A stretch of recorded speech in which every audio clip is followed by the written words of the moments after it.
dia, pessoal. Deixa seu like, fortalece nosso canal.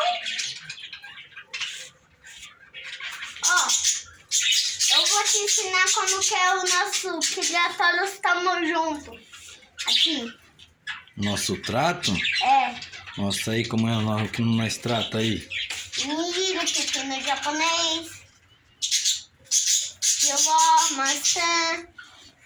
Também nós fazemos uma sechinha. Tá no milho, no giló, no pepino japonês.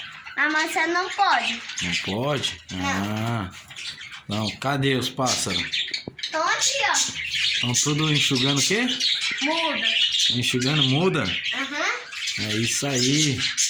Tamo junto. Deixa seu like e fortalece nosso canal.